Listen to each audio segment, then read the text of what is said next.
Melissa Harrison here for our latest edition of the Religion Unplugged podcast. Today in the studio, our executive director of the media project, Paul Glatter, is joined by photographer Kieran Dodds of Scotland, who was recently in New York City for a photography exhibition. Let's listen in on their conversation. Kieran, tell us, what brought you to New York this week? So I came in on a plane for an exhibition opening. Boom, boom. It was at First Things, and the project is called Hierotopia, and it's about the church forests in Ethiopia, and it's a project I've been working on for about 4 years, whenever time and money allows. Yeah, okay, so tell us about that project. How did it start? How did you get interested in Ethiopia, and what is Hierotopia? Yeah. Well, Hierotopia means sacred space. I'll maybe explain that a bit later on, but it's really about these forests that surround church buildings. And in Ethiopia, most of the forest, 95%, has disappeared in the last 100 years. So the last remnants are around these church buildings, and they actually become part of the church building. They are the clothes of the church, as the people say. And how I came across it was kind of by chance. I was looking at the wider world. I do a lot of projects overseas, a lot of stories, and my interest is in environmental issues in particular. My background is zoology. And I was looking at Ethiopia, it must have been 5 years ago, and noticing it was on the rise. Its economy was booming and industry was growing. And I was kind of interested in that, to be honest. Like, Ethiopia is known as this basket case, really, where there was famine when I was growing up. That was what it is in my psyche and still is today in the West. So I looked at this and I thought, made in Ethiopia sounds quite an interesting story. But then I'd been in China and I'd been looking at the environmental cost of industrial revolution. And I just asked the question, where in the environment in Ethiopia, what is bearing the cost, rather, in the environment in Ethiopia? And I was expecting, as ever, to be quite depressed. The environmental stories are often pretty bleak. But then I stumbled upon, in the scientific literature, these church forests. And the more I dug, the more I was amazed. And then I looked in Google Maps, and you could just see these little green oases across this brown landscape. And I was just captivated. And so I thought, I need to get out there. And that was the start of it. Yeah. So we have a lot of friends, by the way, in Ethiopia with the media project. And one of them drove me around in there's these Chinese roads, lots of infrastructure, like you're saying. So Ethiopia has some interesting Christian history, apparently. Tell us a bit what you learned. And they also have mixed, Orthodox and Protestant groups there. So which are the groups that are that started planting these forests around the churches, and why did they, how and why did they start doing that? Well, these buildings are from the Middle Ages, so 1200, 1300. So that was when the whole area would have been covered in forest. So in a sense, they weren't planting it; they just weren't chopping it down. And as progress has taken hold, and different land rights with the communist dirge, the forest has been lost. So in a sense, but the people doing it are the Tewahedo Orthodox churches. They've been there the longest. And the Protestants are quite new to the country. Although it is booming, it's a huge growth in the church there. So these churches that were preserving those forests, were they practicing some kind of theology of ecology, or was it more random, or in terms of why they did it? Yeah, it is a theological landscape. So they are living out their faith on the land. They see them as gardens of Eden. They see them as essential to the dignity of the building as well. And so people look at them as a gift from God, and as something to be protected and guarded. So it's something very intentional that they protect them.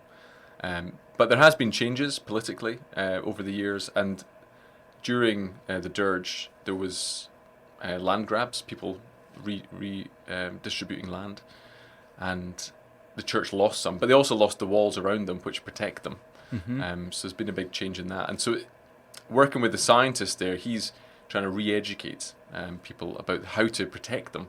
it's almost the knowledge has been lost, although people still desire to protect the forest. This project was featured in National Geographic, and you said Nature, and where else has this been? Well, that's the main two so far. It's just this year it started being published. Yeah. Okay. So it's taken a while to come to fruition, and then it won a third prize in the Sony World Photo Awards just last week as well. Congratulations! So, thank you, thank you.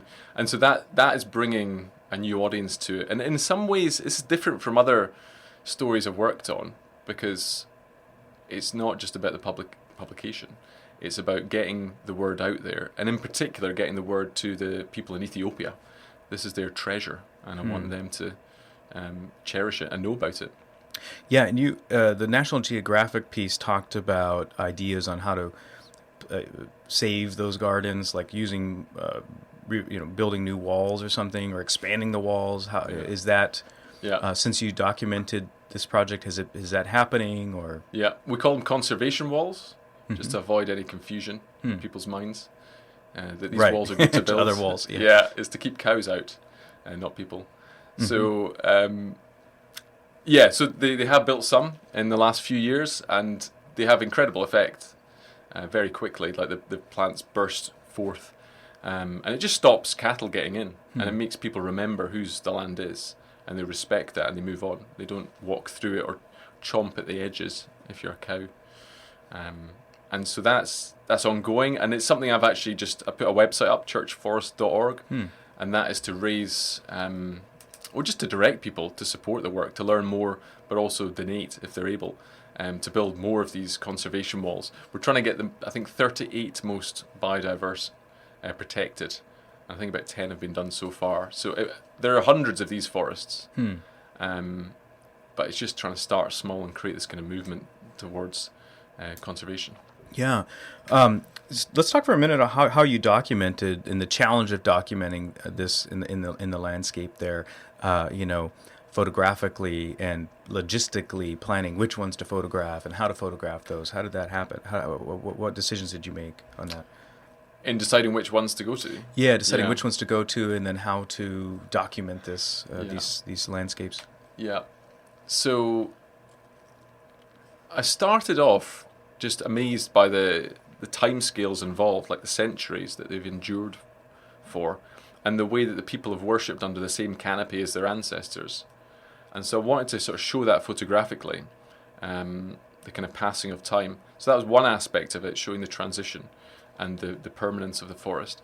And the other was trying to get this tension between the aerials, which I've been drawn into, and also get a sense of the people on the ground, the people who are actually protecting it, not just the sort of physical shapes on the landscape, but the people whose ideas are making these shapes. And in a sense, I got inspiration from the book of Genesis, because you've got those two angles in Genesis 1, the sort of transcendent God above things, the aerial perspective, and then the immanence walking in the garden. So you've got these two angles in tension in the biblical story, as far as I can see it. And I wanted to show that, and to try and integrate those together. So I started off on the ground, just going into forests where I could get permission. They're quite private people. I went to ones that had walls. I went to some that didn't have walls. Sometimes you were just passing by and you thought, let's go and have a look. So there was some structure to it, but there was also just general providence and curiosity, actually. The first trip I had enough time to sort of meander around. The first trip was about a month. The second trip was shorter, much more focused. And that actually was driven a lot by, I suppose, what the church forest looked like, because it was the aerial shots. So yeah, it's a bit of structure and a bit of just following my nose. And so you used a drone for the aerials? Yeah. DJI or Chinese drone? Or? I'm not sponsored. But most are Chinese, and they're very good for that. So DJI. And I saw that there's some issue with the eagles or something. Did you have eagles attack your drone or no? Yeah. So I used a local fixer, and he was great for just spotting potential risks. And out there's very little air traffic. You're not going that high anyway. But eagles were the ones that you had to watch for, because they attack drones, whereas vultures just circle around. And I had some pigeons, actually, was the nearest encounter. Just some pigeons thinking they had one of their own. So they would fly around as well. But yeah, with no impacts, thankfully. Yeah. Great. So One question. Some of these images I noticed you had a church that didn't have a forest around it, or maybe spotted trees here and there. Was that a sign of one that had not been able to preserve the forest, or are you seeing some churches that don't have or lost forests starting to replant them? Or I was wondering why you in the project you had images where there weren't forests. Yeah. So I was trying to show as well the progression, because they are dying. If they're not protected by the conservation wall, then they get thinned at the edges and they die from the outside in. So I needed to show the full canopy you get around the lakeside, where there's no access by humans or animals, towards almost totally disappeared. So there's some in the book that show some large trees around it, but everything else is gone, and they're past it. I don't know if you could save them, to be honest.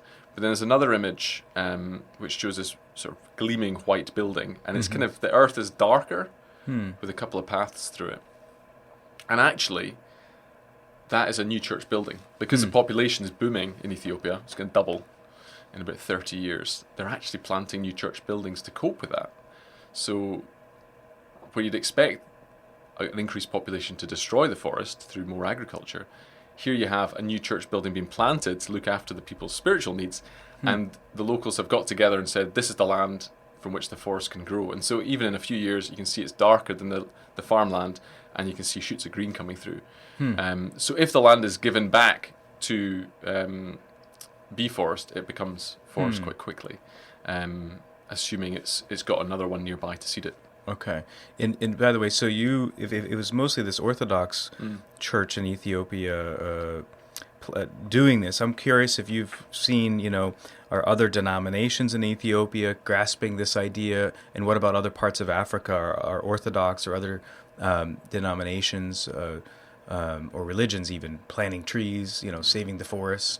Is religion saving the forests in other parts of Africa? Not yet. Not as far as I'm aware. There are sacred groves I know of in West Africa. They tend to be for where they bury the dead.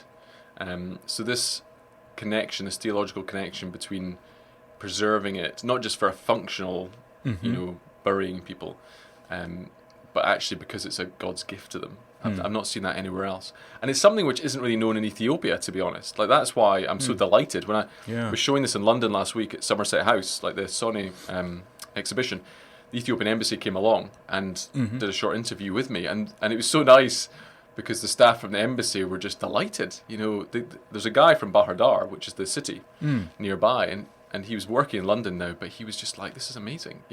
We need to tell my people about this. Yeah. So I'm hoping it might inspire the Protestant churches, the Catholic churches, anyone else in Africa or even in the Western world to see the link between looking after the environment and its kind of care for your neighbor as an act of worship as well. Yeah, no, it definitely seems it's surprising and brings people together, even if someone's not religious, to understand and appreciate a role churches are playing in that part of the world. So where can people go if they want to see the images and learn more about this whole project? What are the best sites and locations to find that? Yes, so best place to start might be churchforests.org. So that's the little website I've helped put together. And then on that, you've got a link to my website if you want to see the pictures, and KieranDodds.com. You probably can't spell that, but it's on the bottom of the Church Forest website. You can see the link to that. And then, nature. There's a beautiful immersive story on nature. Just Google nature, church forests. And that's got a lot of links and the facts in there as well, and just some beautiful images. So that's probably the best places to go. Cool. Great. I wanted to hear more too on your background. So you call yourself a nonfiction photographer. Yeah. And I'm delighted you're here to talk in New York at First Things last week, and then today at King's College with some of our students. And I'm sure we'll hear this, but tell our listeners, how did you find yourself from studying zoology to taking pictures at newspapers and then beyond? Yeah. I studied zoology at University of Aberdeen, and my final year project there was in Malawi. This is 18 years ago. And I was studying the monkeys and the trees. and the fish. So you can see this, in 18 years I've not come that far. But in Melanju, we lived on this mountain for 2 months, and it's an incredible sight, and no one's really sort of documented it. And we could see firsthand the destruction that comes when there's no protection. It's a UNESCO World Heritage Site, but not World Heritage, it was a Man and Biosphere Reserve. And yet there was no fences, there was the protection scouts, they were just non-existent. So people would just go on, cut down trees, and disappear. And during that time I found it frustrating, and it was perplexing, and actually the way I was able to process these questions was through my camera. And it was when I came back as well. I mean, my dissertation did all right, but the photographs were really what connected with people. And so that was the same time I was thinking, what shall I do as a career? I was editing the student paper as well, it must be said. And I just thought journalism offers a way to analyse the world, to sort of share your curiosity and findings, and to do that in a succinct way. And it really felt like it was a natural progression for me in the way I'm made. And so I left university, and my first job, it was in Edinburgh, which isn't too far from Aberdeen. And I just phoned up the big Sunday newspaper there and kind of started speaking to people. And I got an editorial assistant job writing for the summer about the Edinburgh Festival. Okay. Like putting on what was the best shows to go and see and such like. And then after that, I went back to Aberdeen for a photo job that came up, because no one wants to work in Aberdeen. And no one wants to work for nothing. But I did. And it was a great place to learn my craft. So I moved to Aberdeen, 9 months there, and then I got a staff job in Glasgow at the Herald newspapers. And that really was the kind of formative apprenticeship, because I was working with really seasoned photographers, amazing people, and they taught me how to cover the smallest stories. And actually, I remember they used to always say, it was the Evening Times was the newspaper, and they said, if you can work for the Evening Times and you do it well, you could work for the New York Times. Like, there's no difference in terms of the reporting. It's the same integrity. And so nowadays when I work for the New York Times, I remember that, and I actually do think you turn up on a job for the New York Times and people don't believe you in Scotland when you say you're from them, but it's the same. Like, there's not a magic around some news events. You've got to kind of look and see the story. You've got to find it as much, even if you're with a big publication. Yeah.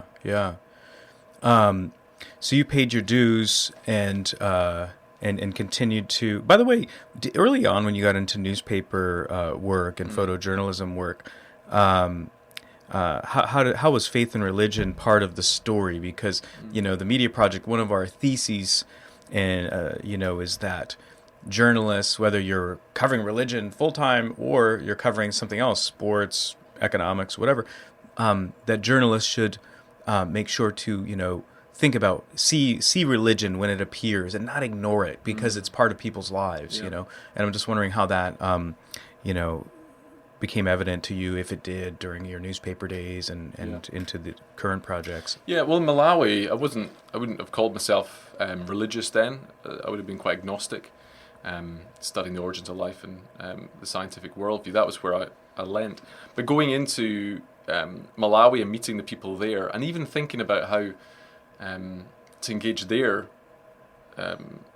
main belief system, like Christianity. If they were Christians, they weren't protecting the environment, and I, even as an agnostic, understood that.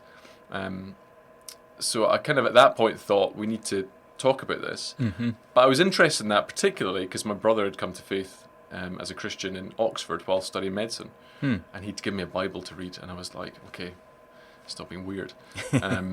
But when I came back to university, I had a real worldview shift.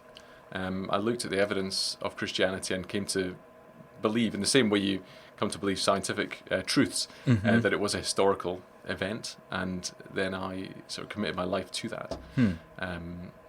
And yeah, that has shaped the way I view the world massively, and also to see the value of these deep-seated beliefs in how events play out, and also in how we report these things.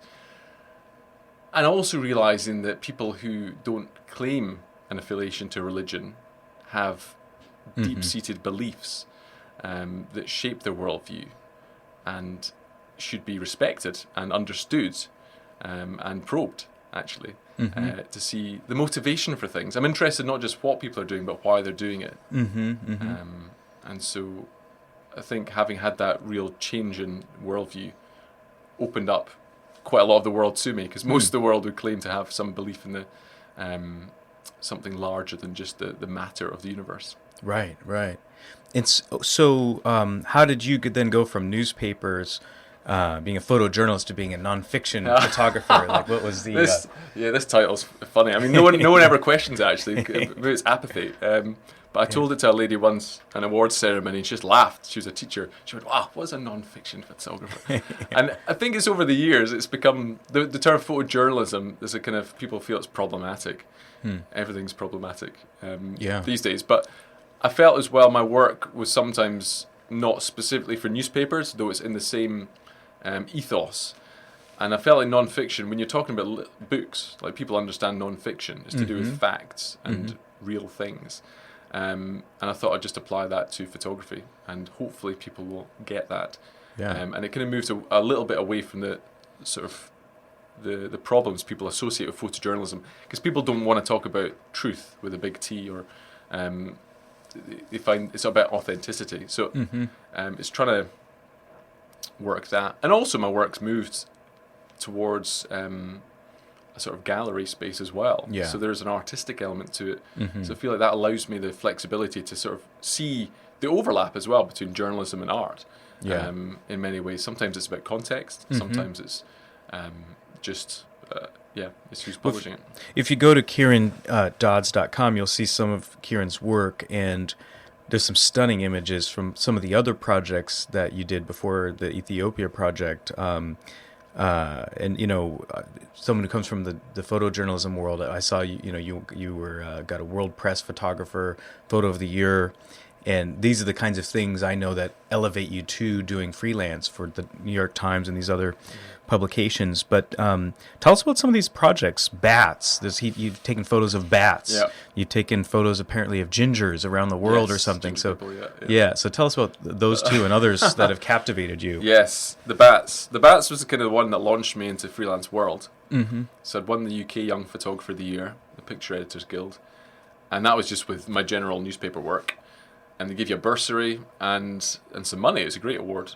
But the bursary, I was thinking what to cover, and I phoned my old professor, and he said in Zambia there was this incredible gathering of bats, 8 million bats, in a space probably the size of Central Park, smaller probably. Wow.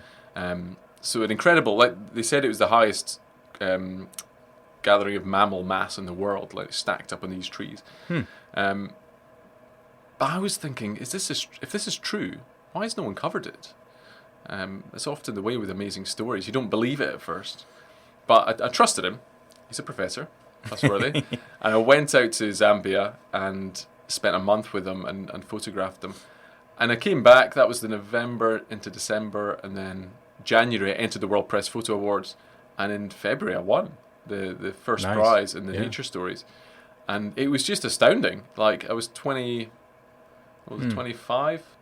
very early on, and it just opened up doors and the world to me. So I thought and it was again linked into the Malawi story, the kind of conservation story, and it kind of set the tone for going forward. So I went freelance, and actually I spent a week at the Missouri Photo Workshop. That was in September. So as soon as I finished my job, the next day I flew out to Missouri and learnt the American way with photojournalism, and it was an incredible experience.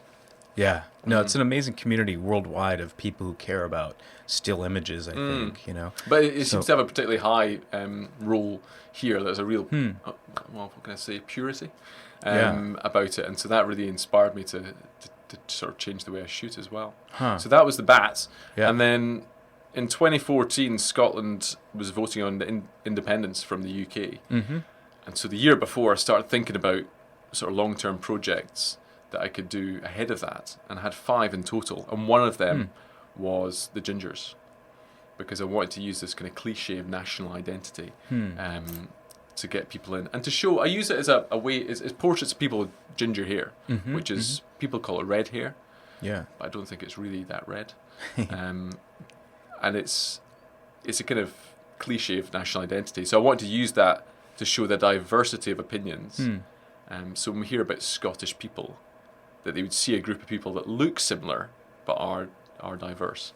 So it's to try and go into that. And people in Scotland there's as many ginger percentage in Scotland as in Ireland? Because it's higher. Really? Yeah. I didn't know Edinburgh that. is the ginger capital of the world, according to some Edinburgh scientists. So maybe they're biased.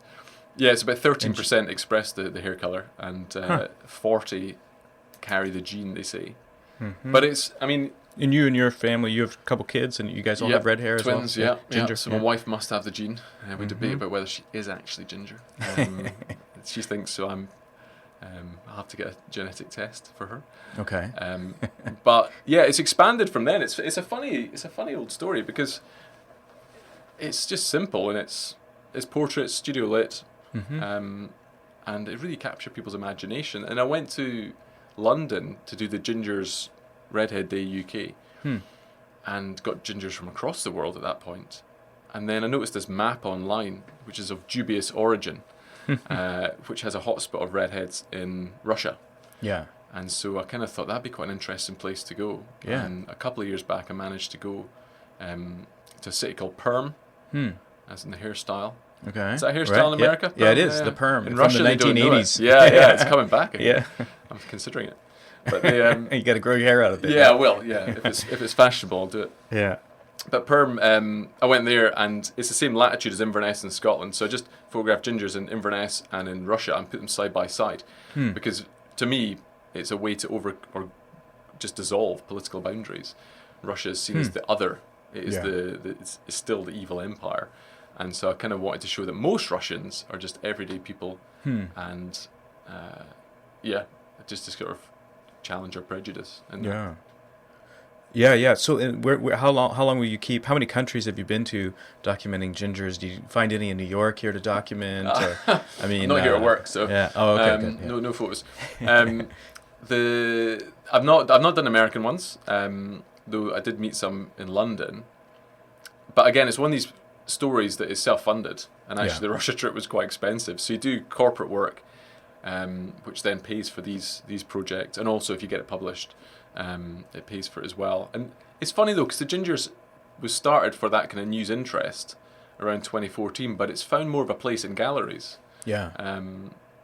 So that seems to be where the future is with it. There's a possible. Actually, I can't say about that. Okay, stop. Yeah. I went to Jamaica recently. That's the most recent part of the Gingers project. And after that, I don't know if I'd like to make a book from it, like a little monograph. But I don't know whether to keep going on and on and on. Yeah, I know Iceland is there's certain pockets, like Iceland's an interesting one because I think there was a lot of Ireland connections to Iceland, and so there's some people with red hair in Iceland. Yeah. So we'll keep following that one and see where it ends up, but it's fun. Yeah. Everybody I meet who has red hair, if I tell them about it, they get excited. Yeah. I think so. Next time you come to New York, we can introduce you to some gingers. Great. I look forward to it. Yeah. So one question I had is why is the still image an important medium in the digital age? The immediacy of a still image, like it can tell a story very quickly and reach into people's hearts very deeply. A good still image, I think that gives the strength to it, which is why when I went to MoMA this week, there's pictures on the wall and people are flocking to see them because it's a very quick and a very visceral reaction. So I think that is why there's still more actually than moving images. It's the immediacy of it, and it's ubiquitous. It's everywhere. Like the photograph is everywhere, so it's like you can't ignore it because it's everywhere. Everyone's got a camera on them, and so in the digital age, it's more important because everyone's got a camera, and good photography is so important to try and cut through all the information out there. Just in one image, you can sum up a lot of different ideas and feelings. So yeah, great. That's why I think it's good. Yeah, but we care about it at Religion Unplugged on our site, and our dream is to one day publish an annual book of, best stories with best photos from those stories each year. So great. It's so great to meet you. Great to have you on our podcast. Great to have you on our campus here at King's College today. Thanks so much. Pleasure. Thanks for having me. Thanks for listening. And you've been listening to a conversation between Paul Glatter and photographer Kieran Dodds about his project, Hierotopia. For more information and to see Kieran's work, you can check out his website, KieranDodds.com. That's KIERANDODDS.com. And of course, follow our work at religionunplugged.com.